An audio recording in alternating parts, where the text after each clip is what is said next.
I'll say good morning, everybody, and thank you for joining us today on the Social Housing Roundtable. A long time I kept numbers of how many we were through, but I think this is about year 2.5 of doing them now. So I've lost count of the numbers. My name is Matthew Baird. I have been in the social housing recruitment world now for 10.5 years, but nearly 11 years. And I set up these roundtables during lockdown, initially just as a way of networking and for people to kind of engage with each other. And as those who've been to a number of them before can kind of testify, they start a bit of a life of their own, which is fantastic. Hi, Joe, nice to see you this morning. Thanks for the smile there. And we've run them on every topic I thought we would ever run them on, and every week we get something new. And then But what I've never had on one of these, much to my, I wouldn't say embarrassment, but I say, maybe due to the network, is I've never had somebody join me from the tenant's perspective. And I needed to change that. It is not just from the roundtable perspective, not just from the white paper perspective, but absolutely imperative that the tenant voice, the resident voices are heard more and more, because there is too much assumption made in social housing. So it is my deep pleasure to say that I partnered with Ben Jenkins today to work with him on this project. Ben is known to many on LinkedIn by some people who, Ben, I think fair to say, we have a couple of polarizing opinions, but I certainly feel that there's a voice to be heard and a voice that needs to be heard. And today, the one thing I want to really, really make sure I'm portraying throughout is that this is no way a social housing bashing, it's no way a GreenSquareAccord bashing, it is in no way an attack on any particular one housing association. We are taking this from a general overview of a resident who lives in social housing, who has engagement with a housing provider, but who's going to share their experiences and offer advice and guidance and ideas from the residents he's spoken with on how to better engage. And then we're really going to open this up, and I want it to be a discussion. Yeah, she is listening for this Saturday. I'm just going to mute that. Very much an open discussion, and I want everyone to kind of get involved. So we'll start with a bit of a presentation with Ben, and then we'll dive into it. Now, to anyone who is new to the roundtable, just a little bit of housekeeping. Please feel free to use the chat at any time. Paul's already put something in there. Good morning, Paul. Nice to have you with us. I will, and that is for any time at all, I will be monitoring that throughout and trying to bring in people and anybody's comments that are in there. If you wish to involve actively in the conversation at any time, that would be fantastic. If you go down to the reactions part at the bottom of your screen, there is a raise hand gesture. It will do that. I will then be monitoring that and bringing people in and through, and then Ben will be, coordinating the conversation from there. I'll be mainly just facilitating people coming in and out of the conversation. So without further ado, Ben, I'm going to pass on to you to make your introductions and introduce yourself. But a big thank you for coming on today. Thank you, Matt. If I start by sharing my screen, we can go on straight away. Okay, so first of all, thank you, Matt, for inviting me on here. It is important that we do listen to the voices of our customers, no matter what association sector we're in. So it's great to have this opportunity today. As a way of an introduction to you all, I have a background in customer service and complaint handling. I've early days of audio conferencing. I was doing induction training and sorting out complaints when we didn't record their calls. I've also gone up to working within, as I say, the emotive sectors, such as the pet sector. And I've run city centre pubs. If you think you've had a difficult complaint, try telling a 17-stone cocaine-fueled drunk who's had too much to drink. So I've dealt with complaints throughout my time. Now, in 2015, I moved in with my then girlfriend, my now wife, and became a GreenSquareAccord resident. And I was given the task of starting to raise issues in 2016. Now, when I wasn't getting the response that I thought the customer service desk should be providing, I went online and found the email format and then put several influential people on copy, including Roof Cook's CEO, etc. And this did generate some responses, and we did have some very fruitful conversations. However, at some point, it became clear that GreenSquareAccord were going to have to use the complaint process. As the Roof Cook's executive assistant noted, this way we can stop him talking to other people and we can keep it as a complaint. So we went through the complaint process, which I was glad to do. It was one way I thought of proactively resolving the issues. However, the complaint quickly started to stall, at which point I created, during furlough on the because I had the time, a 70-page document that outlined the issues, why the complaint had failed, and how we could perhaps move forward. When I threatened to send this public, it resulted in a meeting with Ruth Cook and Rachel Crownshaw. And this was a perfectly cordial meeting. Apologies were offered, timeframes were agreed, and we looked at how we could split the costs on some of these issues that would need resolving.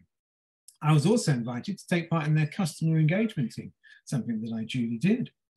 However, the issues continued, and it soon became apparent that I wasn't getting the outcome that I wanted, despite nominating my time with the customer engagement team. And it was over 4 a.m. one morning when, again, the fire alarm had gone off due to the inadequate doors that enabled trespassers to come in and smoke weed, which set off the smoke alarm, which then resulted in the smoke vent opening, which then resulted in raining in the hallway, and resulted in me at 4 a.m. walking the corridors to ensure that there wasn't a fire, and trying to shut the doors and windows, trying to get in contact with GreenSquareAccord. At 4 a.m. when I'd returned back, full of Glenfiddich, I sent perhaps quite an obnoxious email. At this point, the relationship faltered. I was put on a communication ban, at which point I said, look, okay, that's fine, that's very good, you do that, but if you do that, I'm going to have to take these online. At which point I created a website, GreenSquareAccordResidence.co.uk. It had been up and running a few weeks when GreenSquareAccord asked me to take it down with the threat of legal action, abuse of copyright. However, it still remains to this day, and throughout this, I've been able to highlight many of the issues affecting the residents of GreenSquareAccord residents, and I've also been able to meet other people within the sector and other people from across associations. It's also enabled me to be highlighted and able to speak to you today. Okay, so one might be asking, why bother? Well, look, I'm all of these words. Don't take my word for it. Just ask my wife. She'll really agree with you. But beyond that, I'm also involved. Myself and my wife don't have children, so the money that we invest into this property will ultimately perhaps become, hopefully, our retirement fund in which we will live a long, happy retirement. But having worked within the care sector, I'm also aware that it's probably going to be needed to fund my end-of-life care. Therefore, I have a financial involvement. I'm also emotionally involved. We have a long tradition in England of saying that a man's home is his castle and should be defended. This is where me and my wife eat, we relax, we regroup, we enjoy each other's company. This is our home.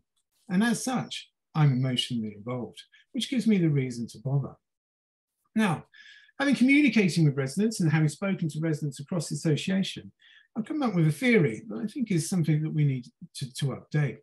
And that is that the associations are under the Messiah complex and the missionary position. The Messiah complex, where the provider feels that they are a saviour and therefore deserve the respect, which forces the residents to assume the missionary position. We must be grateful, we must be thankful, and we must respond accordingly. This is an outdated method, as, for starters, I'm not sure we ever needed saving. I certainly don't think we need saving now. With the arrangement of a shared ownership that I am on, for example, the association's audience has changed. We're more on an equal footing. As I said, we're investing into this. I'm paying for a service I'm not always receiving. We're also able to communicate beyond our associations, whereas before a complaint letter could sit in a filing cabinet and be ignored. Now we're able to reach beyond that through social media. We're also able to find other bodies that can assist us, such as the Housing Ombudsman and the ICO.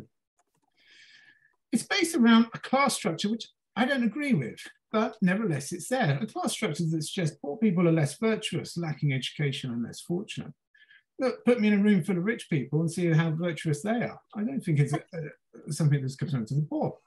Lacking education, well, we might lack some of the formal education or a university. However, that's changing also. With regards to less fortunate, I was brought up in a loving family.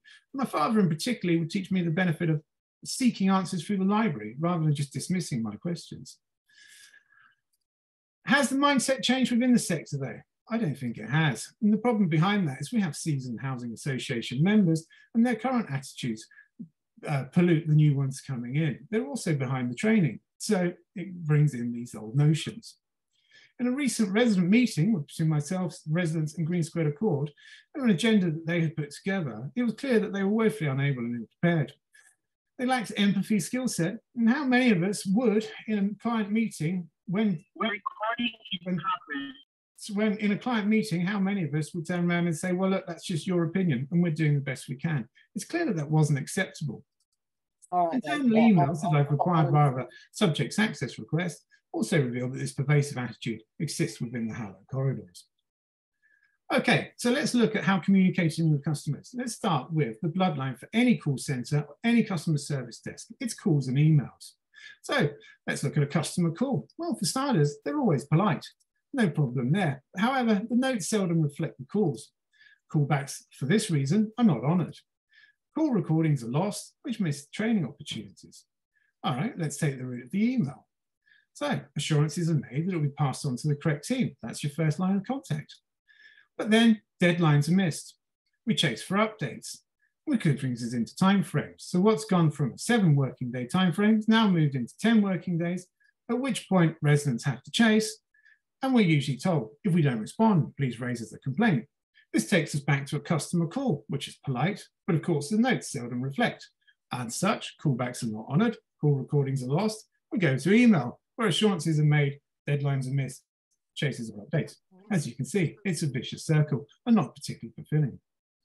So if we're not focused on calls and emails, this leads us to the voice of the customer. Now, many in the sector are using this as an analogy for how they wish to be treated and looked upon by their customers. How many of us have pets? And as such, wish that perhaps we could and our pets could communicate with us. Well, this is great, assuming, of course, that our pets respond in the way that we want them to. They bestow love and dedication to us. The fact in reality, though, if our pets were to turn around and say to us, actually, I'm living an unfulfilling life, therefore I'm depressed, the food you serve me every day is bland, and I don't like being picked up, how soon we'd see this as a curse rather than a blessing. Maybe GreenSquareAccord feel the same, for at the minute, they seem to limit who can comment on their posts on Facebook, they block all over Twitter, and now they're looking at LinkedIn. On LinkedIn in particular, due to my latest communication bans, I've been told who I can and can't contact and what I can blog about or post on my own website. If ever we need an example of the Messiah complex, here it is. So we're not hearing the voice of the customer. Well, perhaps there's surveys. Let's look at this. So the voice of the customer, here again, using a survey. Unfortunately, it hasn't been a survey since April, and that survey only penetrated 487 residents or homes. But okay, let's round that up to 500. If we look at that, based on GreenSquareAccord's figures, they're only actually reaching 5% of their customers or their residents or their tenants, whatever you used to use to describe them. Okay, look, let's make the assumption that it's all happening in the background and therefore we don't need to worry about it. Well, the only way we can find that out is by using subject access request. Now, for this example, I'm going to use the data. I'm not talking about something emotive like mold affecting my children's ability to breathe. I'm not talking about leaks or fire hazards. Data, it's pure, it's true, and it's trackable. Not only that, it's acknowledged as an issue and response complaint in September 2020. And not only that, it's acknowledged by Ruth Cook in a social housing article in February 21, in which she said, it was pretty clear that we had an absolute focus on systems and processes that underpin landlord compliance, she explains. So obviously that means gas safety, fire safety, electrical safety, specifically referenced in the regulatory notice. But I also think it probably highlights a broader issue, and it's absolutely an issue that will apply to lots of other organizations, which is, if you don't have absolute control over your data and your set of processes, it doesn't take very much for compliance to go off track. And when it goes off track, then it becomes a big issue. Well, true indeed. I've also had to publish 3 articles about data on my own website to highlight this issue. But I get back on track. So we're dealing with SaaS, subject access requests. I've highlighted the issues in red as the responses from GreenSquare. It's necessary to extend the response date if there are complexities with your information and technical difficulties in retrieving information sets. Fair enough. Technical difficulties are still an ongoing issue, and my request involves large volumes of information. Fair enough again, we say. Due to our retention cycle applied to the retention of telephone calls, we only capture recent calls. What a missed opportunity this would be. A month later, it is important to note that there is a legal exception for disclosure of information provided by our legal representatives. Such information is redacted in full if, and of course, where such information exists. And this all might seem fair enough. However, Devonshires, who specialise in reputation management, we can see that it's almost a complete copy and paste exercise. This is unfortunate and worrying, as the next role seems to pinpoint the resident as a troublemaker. and issue ASBOs and perhaps evictions, something I should perhaps be cautious of. Okay, so look, perhaps I've said it, perhaps I've said that there is a problem with communication within the sector. So how will the sector respond when hit with this allegation? Well, it's a new corporate strategy. Simply Brilliant Together is a change from the old corporate strategy, which was simply Brilliant Landlord. Perhaps they're adding the together in there means that they can attribute some of the blame to the residents. It also claims that it's the next 5 years and this is their ambitions. However, is it that ambitious to want to include your residents? The recent merger has highlighted some issues. This will again be, perhaps a warranted excuse. 2 failing associations don't make one great one. It's also been true that it's resulted in loss of data and many issues. We're growing our team, fair enough. Okay, teams have to be grown and there are people that aren't along for the journey, but it needs to make sure that induction training and that culture that we've already spoken about isn't brought on and bred into these new members. Or perhaps I'll just respond with the Pavlovian, we're doing our best. What's the difference? Too many organisations decide what they think is best for their customers. We know that that can lead to poor quality service or even services that customers don't want or need. This has to change. Well, yes, it does, but I'm not entirely sure how you're getting the steer for this. We want to work together with you, putting you, our customers, at the heart of all we've been doing to create a stronger, better organisation for you. That way, we'll become brilliant. Hardly seems ambitious, but let's hope we're on the right track. Let's hope we can start seeing engagement from our associations. We want you to be happy. That's very kind of them. With all the services you receive from us, whenever possible, we want you to make sure that you don't have to contact us about a problem. But if you do need to, we want to be able to deal with these problems quickly and efficiently and make sure we fix any issues first time. As a resident, this would certainly be welcomed. With ongoing issues dating back to 2016, I certainly would have appreciated the first touch and first response. We've also launched the Voice of the Customer to make it easier for you to be involved and tell us what service you'd like and areas you may think improving. Well, here you have an active member of your audience telling you what's going wrong. I'm also working with other residents within the sector. The voice is very loud. It just needs to be heard. The people who best know how our services should be shaped are delivered are you, our customers. So we want to work with you to design tailored, appropriate services and ensure that as an organisation, we're truly accountable. This is what we want. So how come it's taken this long to get here? GreenSquareAccord has been well established and these issues have been going on for some time. The sector itself isn't a new sector. And yet now we're only talking about letting our customers shape the way we provide a service. This is a very worrying trend indeed. I think what's interesting there, Ben, just on that one actually, and I know we talked about this when we were going through the presentation, was that a lot of those key terms are what you find on a number of social housing providers' websites. They aren't a GreenSquareAccord, no. Just a niche kind of thing from them. This idea of the voice of the customer being important is often portrayed on a housing website.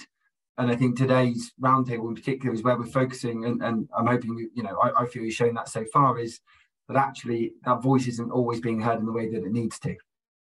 No, absolutely. It's a generic bylaw that's been used, and not just in this sector, in many sectors. And so it should be. It makes sense to listen to your customers. If you're providing a service, you need to tailor that service to suit. Otherwise, your customers are going to find somewhere else. The problem with the housing associations is we don't have that option. So look, when we lose the ability to communicate, we lose trust. So without trust, and without the ability to walk away and find another provider, we end up being stuck in a toxic relationship. A toxic relationship is one without love, without trust, without the ability to communicate. This is clearly no good. It's not the road we need to be on.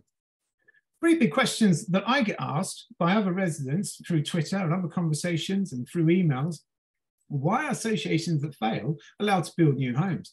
Well, this, on the first extent, is an easy one to answer.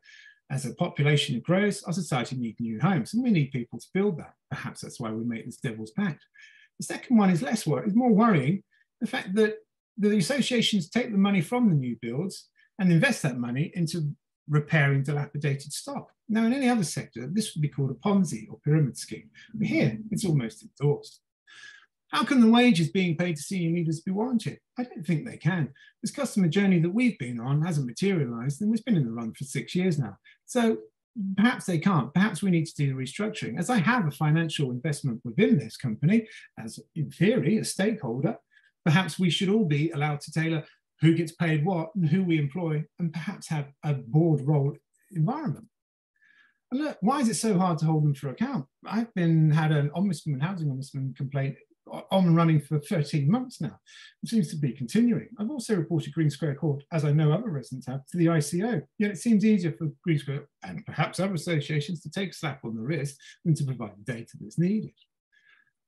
But their reputation is the key to their success. Your reputations need to be built upon your actions, not the other way around. With a solid reputation, you're allowed to build new homes, you're allowed to warrant the wages that you earn, and it's harder to hold you for account. So reputation seems to be the key forward. However, this doesn't seem to, at this point, involve customer engagement. I want to bring us all together. When you want to know how things really work, study them when they're coming apart. William Gibson, Zero History. I've got a quote of my own. It might be your stop, but there are homes. As such, I've taken out another website. This one's called thehousingsector.co.uk. At the minute, this is just the landing page, and very bland it is too. This is deliberately so. I'm looking for early adopters and disruptors to help build and shape what will be a resident portal formally. It will enable us to come together to help train residents. There is definitely an issue with residents. I get no ends of emails and calls from people going, yeah, they're a bunch of this, I can't deal with them, they're that. I can't work with that either. So we need to educate the residents on how best to raise their complaints and the issues. We need to give them tools so they can log issues online and have it there so we can all see. We also need to work with the sector on how they respond to their residents. It's too easy to dismiss them out of hand as a troublemaker, an issue with them, as I say, the worrying ASBOs. But we need to hold failing landlords to account. If we can put the issues online and we can deal with them, perhaps even call recordings, we can really find out who's worth their weight in salt. Let's make it a review site for housing associations. So again, we can find out who it is. This will enable local governments and council, when they're looking about who we use to invest in our future communities, that we're getting the best provider. Together we can make the sector great, but it has to be together. And I'm not entirely convinced yet, but we're there. But look, let's discuss this. Thank you very much. No, thank you, Ben. And there's been a lot of kind of plaudits there actually from the presentation. Now, I'm going to close the thing there so we can kind of see everyone. I can see everybody back in the chat. So nice to have everybody back. So, and I can see some Marie Jenkins there on the cat side and everything else. So thank you. Now, I'm going to go through some of the points on the chat. If anybody is wanting to immediately dive in, please do. There's a couple of questions for Ben in there too, but if you want to dive in, please get that hand raising because we want to get this conversation flowing. Yes, Linda, it's fantastic to hear your view, Ben. I think a clear insight here is the message organisations often think they are providing is not the same as the message that residents and tenants are receiving. Further demonstrates the importance of creating opportunities for residents and tenants to be heard and really heard. And I think this is the point, Ben, and you've said it a few times, is you aren't interested in slating and arguing and fighting. It's you know, you and I have discussed before actually, you mentioned it there in the presentation, the Glenfiddich related early message, they were maybe not the greatest point at that point in terms of to build those relationships, but it was born from frustration. And so it's time to draw a line into things and really build those relationships together. Claire Lawrence, toxicity is so dangerous and leads to the poor reputation the sector has. Couldn't agree more. Nigel Hollingworth, there is heard and actively listened to. Action-oriented with results and monitored progress. It's not a partnership, which is the key issue, and I think you're getting a lot of nods there. Joe Leckie, lovely to have you with us, Joe. It must be so frustrating to have these experiences, Ben. Unfortunately, these issues aren't confined to GreenSquareAccord, and absolutely I want to make sure that is clear throughout today. Other housing associations are guilty of these behaviours, so are many other public providers and commercial organisations. Ben, do you have any examples of where you've received exemplary service, just before I run through some of the rest of it? It's a question by Joe. No, but, you know, let's play devil's advocate here. There are some great people in there. I've had many great conversations and they seem to put her forward as perhaps someone who can talk with me, and it's because we have people, and that's Julianne Britton. You know, we had some great early conversations and she's clearly... you know, she got into the housing because she wants to do a great job. She wants to support a community, and she got in for all the right reasons. I fear, and you'd have to ask her herself, that through procedures and inabilities within the higher food chain, she's not able to provide that service. And she finds this upsetting, I know this, but I've had some great conversations with Julianne, and she clearly is someone working within GreenSquareAccord who has the customer at her heart, but is hindered by internal processes. Absolutely fair. Claire, most housing associations use the same language and experience the same issues. Is it time to break up large landlords and move to community-based landlords? I'd love to see more of that. I know, Claire, we've talked about this a number of times on our roundtables. I'd love to see that reversal of mergers. The issue is funding and the rest of it, but 100% agree. And actually, obviously my main world in the recruitment, in the social housing world, is from a recruitment perspective, and there's a lot of brilliant people in housing who are walking away from big merged organisations because they want to work for more community focused ones, again for that exact reason. They don't feel they're able to make the same amount of change and impact. I've had many conversations with other residents, in this case from GreenSquare, who remember when it was a smaller one, and this every time it gets bigger, the service becomes worse, you know, and it hasn't gotten better since the merger with Accord, although it may have given them more finances. I ran a poll not long before. I tend to run a poll before we do any of the roundtables, and my key question, and this was something that I said to Ben, and actually it ties in with the post just made by Jess there, was how many tenants hold some form of board position within your business, and I put it out to my network on LinkedIn, and 43% of businesses that came back said 0. 29% said 1 to 2, 3 to 4 was 17%, and 5+ was 12%. So there are businesses which have multiple boards. There are businesses which have, you know, NRPs and local authorities which have got a tenant resident panel that directly sits either on or with the board. But for 43% to have 0 voice of the board, then how on earth can that voice be heard without it being assumptive? And then I've got the question there from Jess was that if there's one singular change that you feel would have made the biggest difference in the experience in the example you provided. So, oh yeah, that was about exemplary service. So what would you have wanted to see, or what do you think is the big change we need to see in housing in order to fix some of these key issues?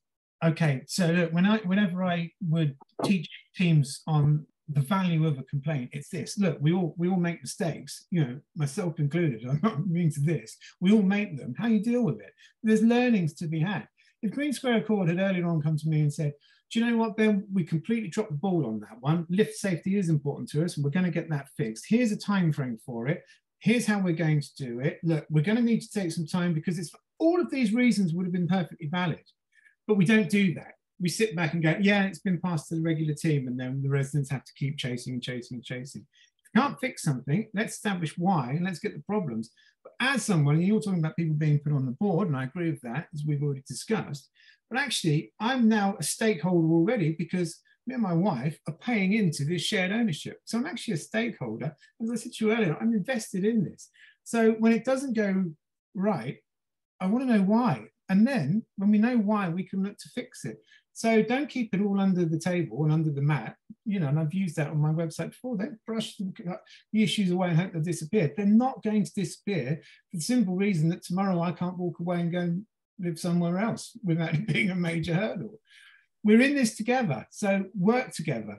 But it's one-sided at the minute, and this is the one thing that we need to change. And we need to stop talking about customer engagement, and we need to start living it. That's what we need to start doing. And unfortunately, you're not all going to like what I have to say. And, you know, GreenSquareAccord have vouched for that. All the bans they put on me and where they try and stance and stop and the threats they make. But it doesn't mean I'm not true. It doesn't mean I'm not telling the truth. These are issues that are out there that we need to raise and we need to address. They're not going to go away by ignoring them. I can see a point that Nigel Hollingworth's actually made on the chat, which was that the Tenant Alliance seeks to do this. It's something that the new regulations can actually take place with corporations and equal share of ownership on key issues. Nigel, would you be willing to just kind of talk to us about what that Tenant Alliance that you're a part of is? Can I unmute you? Yeah, excellent. Thank you. I'm actually better with words. Don't worry, that's absolutely fine. But let me scramble along here. No, I'm syncing completely with what Ben's saying, and we're actually all saying the same thing. The landlords, the tenants, the regulator, the ombudsman, we're all singing the same tune, but we're coming at it from different angles. And I think I've sat down with the regulator with this new policy that they're pushing is for consumer regulation. we all want it. What Ben's saying, we all want, but it's not happening. And the reason is the framework's wrong, right? Fundamentally, this framework is wrong because it's vertically structured. We have landlords, and then we have, right at the top, we have the government setting the policies, then we have the regulator implementing those policies. The ombudsman is then regulating it, playing referee, and we're right at the bottom as residents and tenants. So what we have to do, and this is what I've proposed in this tenant alliance, is an equality. And the way I've done it is to remove that vertical structure completely. And what I've done, I can't really show this very well, is actually an equal balanced Mobius strip. So we're all basically in it together. And it's not vertical at all, it's more horizontal, but it's all joined up. So whatever happens in this loop is affected by all the stakeholders. And, you know, the regulator's on board with this, but of course they've asked the obvious question. Does that mean that the tenant is basically, the landlord is basically responsible to the tenant? Well, that can never be, because that wouldn't work either. So the idea, the framework that I've put forward, which I think is a good one, and it's slightly different to Ben's, is basically that we have this equality framework. That is the only way that these evolving regulations and policies, and they will evolve, they're not static, can actually have an equal effect around all the stakeholders. And that, of course, includes the tenants, the residents. So that's basically, in a nutshell, what I'm putting forward. But it was funny hearing Ben. Sorry, go ahead. I say, yeah, no, thank you for sharing it. It sounds really interesting. Yeah, and I've gone through the same journey that Ben's gone through, where I've been on customer engagement groups and then been suddenly removed. So the framework is wrong. That's the key thing I'm saying. I'm trying to rebalance the framework. Until that happens, I think any of these changes are going to be piecemeal. They're not going to resolve this fundamental issue. That's it. Can I catch up with you offline later this week, Nigel, to discuss it? Sure. Thank you. There we are, we're networking already. Debbie Lama, does stigma play a part in this, both social housing as a tenure and those who live in social housing? Ben, what are your thoughts? Absolutely. That's exactly the point I'm making with the Messiah complex and the missionary position. There is this stigma. And it's not true. It's no longer in place. You know, in any sector of society, we have people that bring it down no matter where they are, you know, but to judge us all upon it is wrong, especially since the makeup of the audience has now changed. So say, I'm financially invested in this. I'm a customer as well as a resident. I'm paying for a service. So the makeup's changed. This stigma needs to go. And unfortunately, I've seen it in internal emails. It's there, it's pervasive. And I've also spoken to previous employers, and I won't be able to mention what they say for fear of being sued. But there is this attitude that exists within the hallowed halls that we need to address.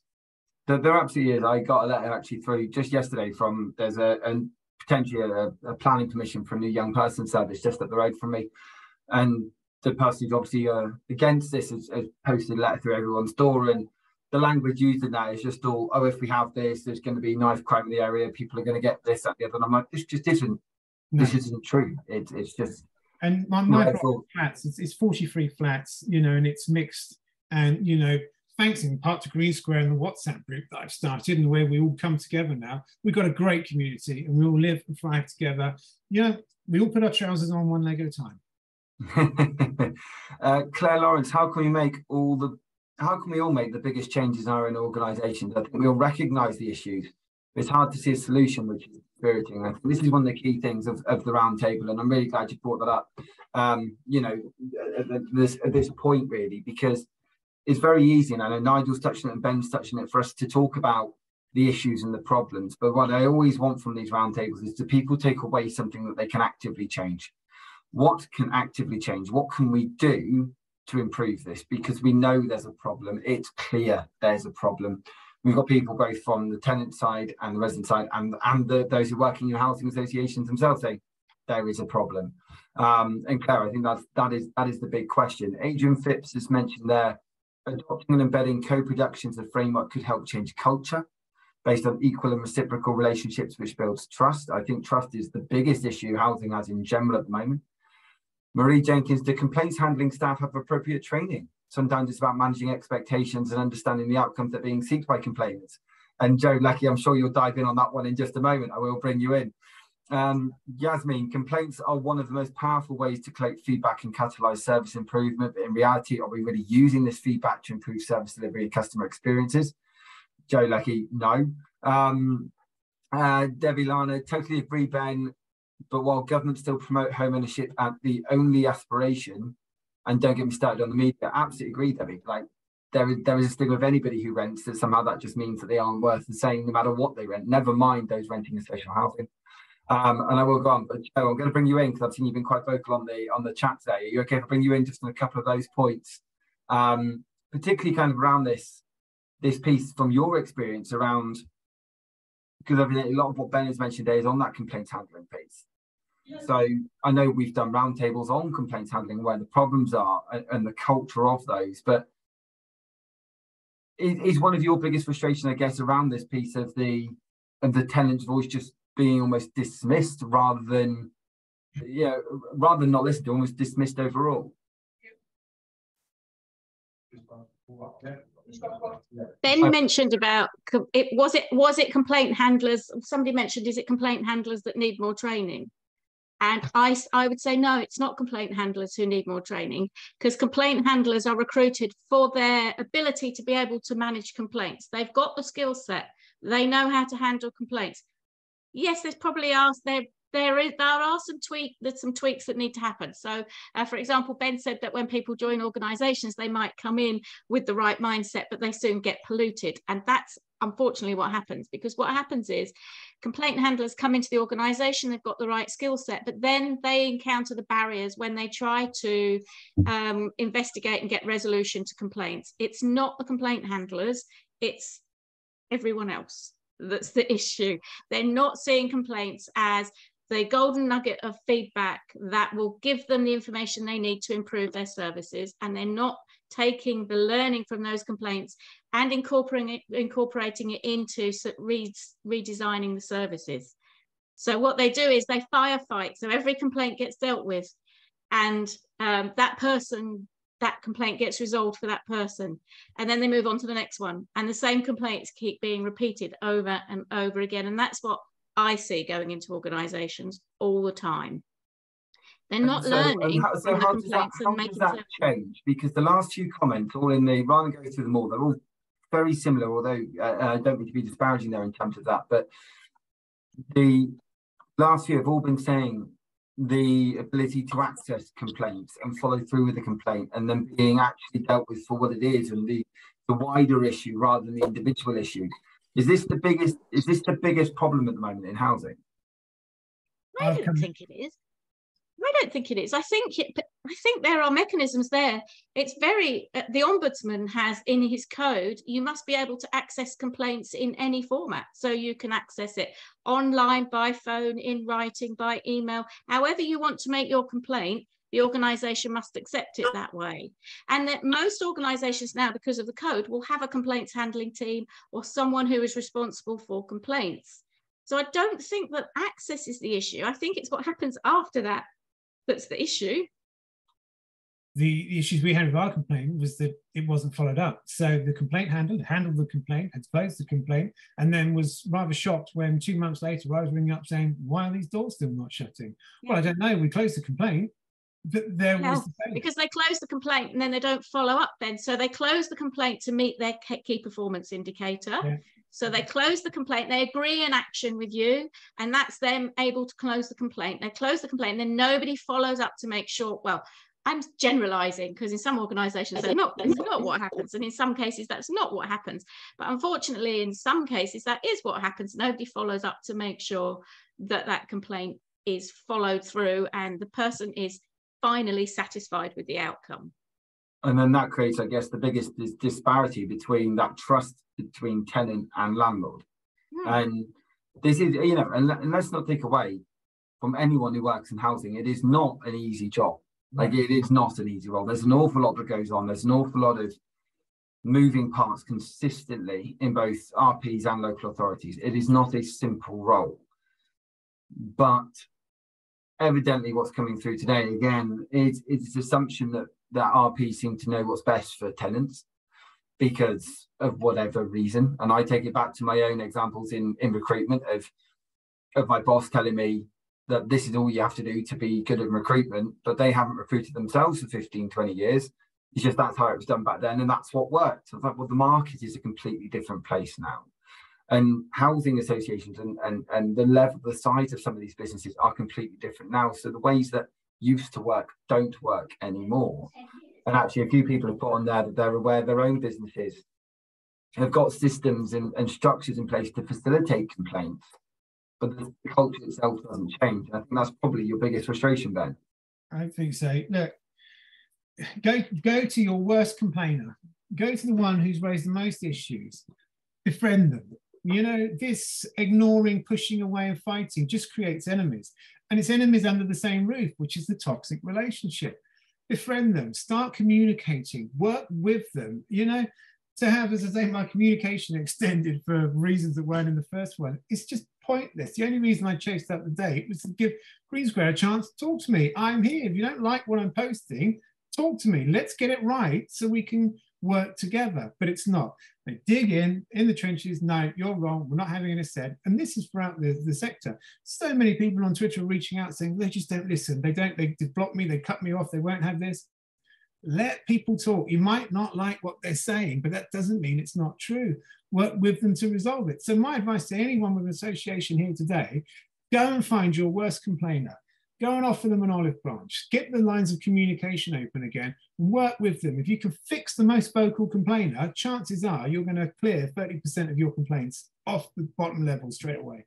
And this was, and earlier this year, I ran a roundtable with Hannah Harvey, and I know I've mentioned this a couple of times, but it is one that I bang on about because she's over with a business called Saffron Housing. She's their executive director over there.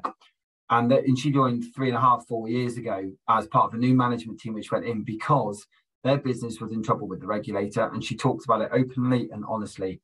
And what you said there, Ben, was exactly what they did. They went to the lead of the Facebook group. They went to the lead of the person who was making the most noise and said, right, come in and let's work with you. Come in and let's have a chat. Come in and let's actually build a relationship here. And it was exactly that, because then trust was built and action points were made that were then delivered on and change was made.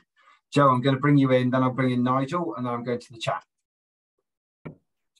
I was just wondering whether at some point, Ben, they've suggested some sort of mediation with you. Because if it was me and I was in a senior position at GreenSquareAccord, I would be absolutely desperate to get you on board and to stop you from having a website and whatever it is, get you on board, because obviously you've got some really valuable input. Somebody who can create a website, and just having a look at yours, that's as in-depth as your website. You've got a lot to offer the organisation. And if the relationship's broken down to the extent that they feel they can't just do that, have they suggested mediation? Because isn't that what you do when your marriage breaks down? You go to a marriage guidance counsellor. You know, hug your enemies rather than fight them. Look, early on, it was Julianne Britton who, again, I got a lot of time for her, and there was a conversation, but the conversation was, we want you to take the website down, there's legal action. And I said, well, this supercharges what I'm going to do, bring on the legal action if you want. And then 6 months into it, with exhaustion and being bogged down with emails, angry emails from residents, and residents then getting angry with me because I couldn't fix GreenSquares, I became exhausted and took a month out, at which point, because of the communication ban, I created secret email addresses so I could reach out to Julianne under the radar and say, look, we need to talk about this. Again, it was thrown back in my face, and it's been thrown back as of yesterday. I've had the extension. So they don't want to talk to me until December. And I cannot understand the mentality of that, I can't go anywhere, which worries me. And as you and I spoke, the next stage is, he's an antisocial behaviour, he's a bully, he's harassing female members of staff. It just isn't true, and they're going to struggle. Now, I've got call recordings where GreenSquare haven't. If anyone can find, and I'll share them with you, if you think that I have bullied junior female members of the staff, listen to the calls. And if you think I have, I'll apologise and send 50 quid to their chosen charity. But it's not true. And this is the next step in the playbook. We're now going to completely ostracize and push away. That's not. What's the independent housing ombudsman had to say on this? Well, they're I still assume sitting on it. So it was originally going to be resolved in April, then it was August, and now it could be October. I have also issued them with a subject access request, so I can kind of get a feel as to where they are with the information that's being provided. I think the key in all of this, and Ben, I know you and I have talked about it, is actually the one thing you're desperate to do is fix it.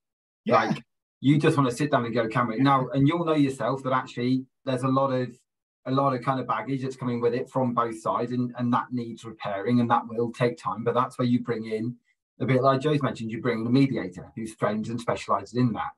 But it's, it's time to draw a line under everything now and go, right, let's move forward. But you're not able to do so because of the bans.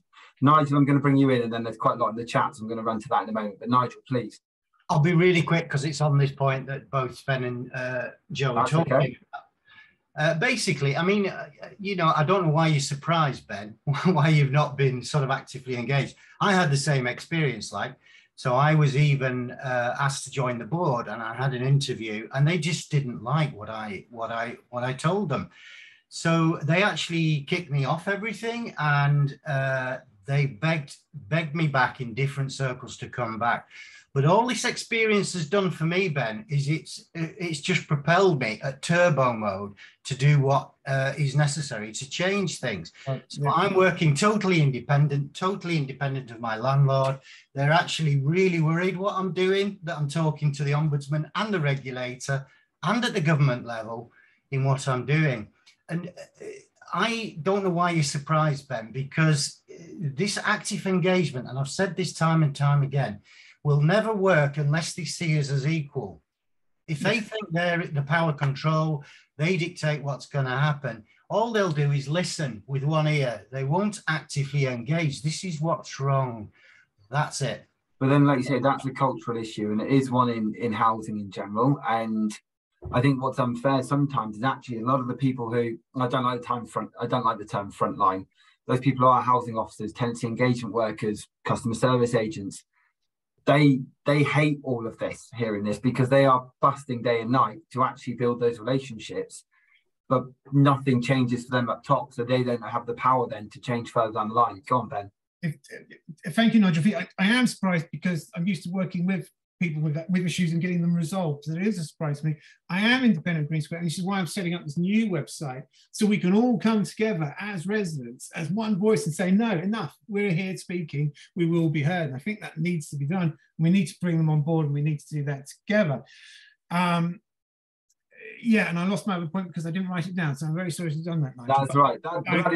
I think it's a real shame that we got to that. I'm not dismissing as the reasons why it's a shame we've got to there, but I don't think that can take away from the fact that actually, if you spoke to a lot of people in this room today, they'd be very upset to hear this, because they are people who they really want to see change, but the power isn't there to do it, and it's a cultural thing. There's 10 quick things. I'm going to make 20 seconds on some of the points in the chat. So Jess has mentioned culture of the organisations is the issue, focusing on complaint resolution timelines and stats rather than actually getting to the core, which what we were talking before. Adrian Phipps, co-production is based on changing values and behaviour because it's a different way of working. And I think this is completely true across the sector. Tom agrees with Jess. It's KPI driven. Milana, the proposed tenant satisfaction measures are back to looking at timescales rather than resolution. We'll always drive KPI, not the actual tenant outcomes, and that's one of Joe's fears, as is Georgia. Marie Jenkins, love to have you with us, Marie. Yes, I think it's a big generalisation. When I was a head of service, I was passionate about listening to our tenants, and I believed informal complaints and positive relationship were the best way of mitigating formal complaints. Marie, I'd love to get you in if you're around in a moment, but I completely agree with you on that. I think that it is, if you had the empowerment to do that in your organisation, that's amazing. I think actually a lot of people would love to see more of that. And obviously, as mentioned there, that Ben's frustration is experienced by many staff members, which is exactly what I mentioned. And Claire, I know you're one of them. He said it sounds like that BBC drama, The Capture. I was recommended that yesterday. I haven't seen it yet, so I don't quite understand the reference, but I hope people do. Joanna, hi, my name is Joanna. First time joining this group. I've worked for a mediation charity. We have helped with tenant landlord issues and preventing homelessness. Joanna, Ben, might be worth you connecting and having a conversation there. Please do reach out to each other, because that sounds really interesting. And I don't think you have enough people doing mediation. And Jess agrees with Marie. who knows that many peers are fantastic and prioritise the view of residents, but want to draw light to circumstances where the key theme in some organisations is the message of gets lost in translation. So similar to my earlier point, we may not be perceived that way by others. And I think that's the thing, isn't it, Ben, is no matter what happens at the moment, your perception of your landlord, which is a social housing landlord, is that they aren't willing to listen to you. No, and they've, recruited this new communication team, which is about boasting how well they're doing and how ambitious their new plan is. It's not ambitious to listen to your customers and to then start to educate the sector on where else they could be doing better. You need to fix your own house first. I just want to hook back PA Housing, who I follow on Twitter, and I've had some negative comments from some of their residents, but actually their customer engagement is second to none. They've got a team of people out there meeting, greeting, clearing away old mattresses, really got it. They've really got customer engagement down. And if you were looking for a hero, from my point of view, there's a hero for you in the housing sector. Interesting you said that, because Neil Callahan had just put, does anyone have any thoughts, opinions on who's doing things right? And I mean, in terms of, for myself, I did a lot of work last week with Bromsgrove District Housing Trust. I've been doing a fair bit of recruitment for them recently. And they have implemented a new role within their housing business called a community coach. And that person's role isn't to be a housing officer, or isn't in the more traditional function. It's to be constantly on site in the community and speaking to residents and finding out what the actual problems are and getting resolutions sorted, but being that constant face and being someone accountable for getting those issues fixed. And it's making a difference, and it's building a relationship with the community. And I think that is the key thing. It's those relationships, and that trust isn't there at the moment. As is mentioned, I believe there are obstacles in staff feedback as well as resident and staff, as well as resident and tenant feedback.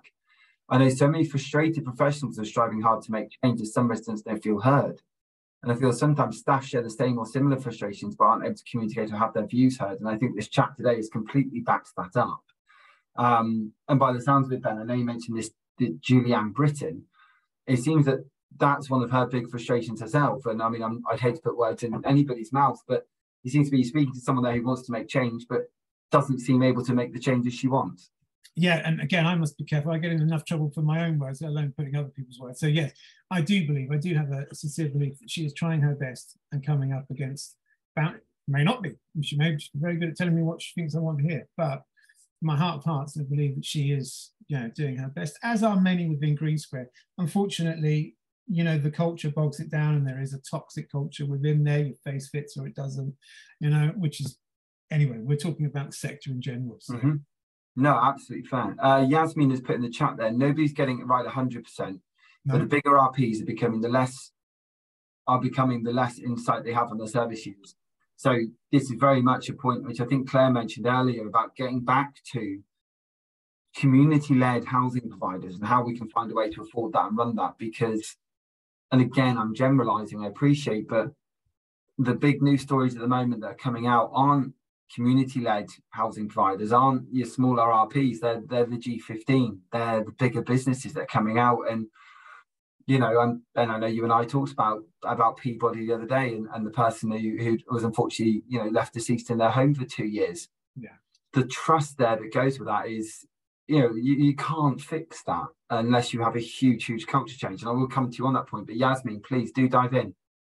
Yeah, I just wanted to I know we're kind of coming to the end, and I really wanted to leave something positive for everybody here. This has been an absolutely fantastic discussion today.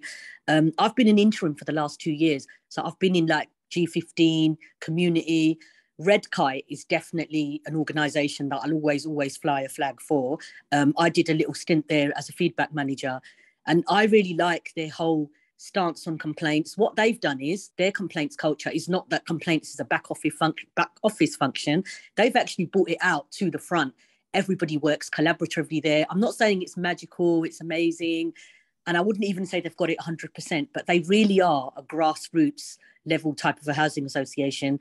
Very, their presence in the community is amazing, and they do a lot of follow-up. I know I heard Joe saying that, close the complaint within the KPI. And she's right. That is what a lot of them are doing. I've been in 6 different organisations in these past 2 years, and a lot of that is happening. And there's just not a lot of follow-up. And also, I think, what are we doing with that insight? We seem to be putting up nice little pretty graphs on our intranet, but what are we actually doing with the feedback? I think that needs to be questioned. Completely agree. Go on, Ben. No, just going to thank her for that. Yeah, absolutely. And Redcoat, I wasn't aware. I'll certainly look into them. It's great to hear positive stories, and we can replicate that through the sector. And that's exactly it. I know, Ben, we'd originally said like this was very much a litmus paper. Like, there are businesses doing things far worse than GreenSquareAccord, and there are those doing things much better. And wherever they sit in that kind of scale, which we felt was kind of central, the important thing is that there are improvements to be made, but there is some good work that goes on. But it's actually your perception at the moment and the relationship isn't there. So you're not going to champion that. Whereas if they got you on side, as someone who is obviously a loud voice in that, then you would, of course, be the person championing that to the other residents. Tom Prout, let me bring you in. Hi guys, good morning everybody. Been fascinating to just be on the outside listening in, and I think when we're talking about a lot of the bigger ones seeming to be not getting it right. The funny thing is that Redcart is actually a subsidiary of Regenda. Redcart is actually just a smaller offspring of the Regenda group. So it's quite strange to see how Redcart can be doing it so well, and I know Regenda's doing extremely well at this moment. But is it because it's a smaller that they're doing better? But also another one of our clients that we were talking to yesterday was looking to publish their results to be customer facing, but not in terms of, like I said, open complaints, but more as like an infographic, and they can actually show how the customer service is working, how it's getting better. So they're actually giving the tenants a voice, but actually seeing if that voice is being heard and if changes are actually happening year on year. So it might be worth trying to incorporate something like that on your website or in your polls or in your questions or whatever it is that you do. Thank you, Tom. Absolutely. And it's these kind of tools which are going to be useful. I think the key thing, I'm aware we are coming to the end of things today, and it's actually quite funny. Maria's put in the chat what housing association is doing with the data. If you flick back 3 weeks ago, maybe, we ran one on data and what housing associations do they hold too much data, and that was a really, really insightful one that's well worth a watch back. So please do go and have a look.